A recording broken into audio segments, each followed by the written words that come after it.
한국의 문화 얼마나 아시나요? 18번째로 광개토대왕에 대해 알아보겠습니다. 광개토대왕은 고구려 최고의 전성기를 이끈 왕입니다. 그의 큰아버지인 소스림왕은 불교와 유교를 받아들였으며 율령을 반포하여 중앙집권 국가의 기틀을 확고히 하였습니다.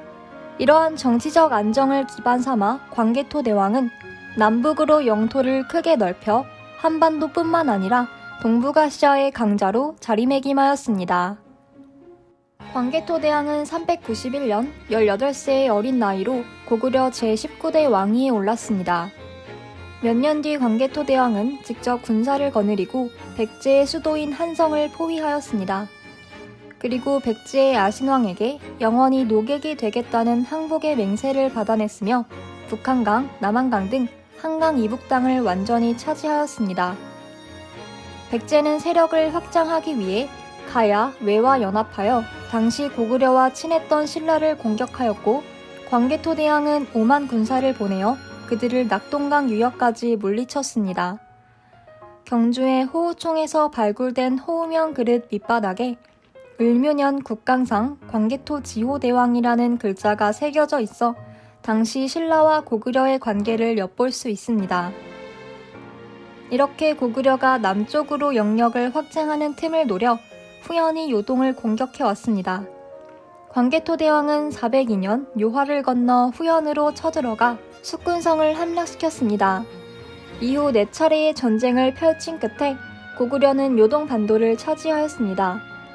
그리고 동부여와 말갈에 이르는 북쪽 지역을 정복하였습니다.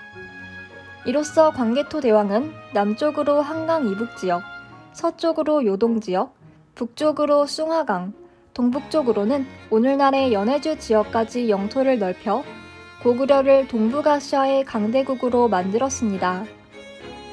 그러나 412년 광개토대왕은 39세의 나이로 세상을 떠났습니다. 한민족 역사상 최대의 영토를 확장한 정복군주는 세상을 떠난 뒤 그의 업적에 걸맞게 광개토대왕이라는 이름을 얻었습니다.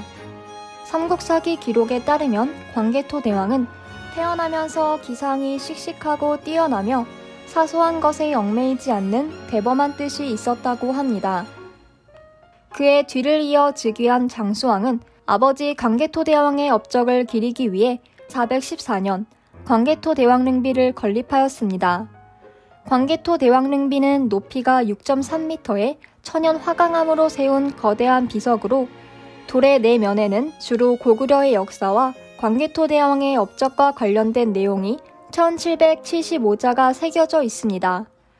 비록 150자 정도는 심하게 훼손되어 해석할 수 없지만 자료가 부족한 우리나라의 고대 역사를 파악하는 데 매우 중요한 역할을 하고 있습니다.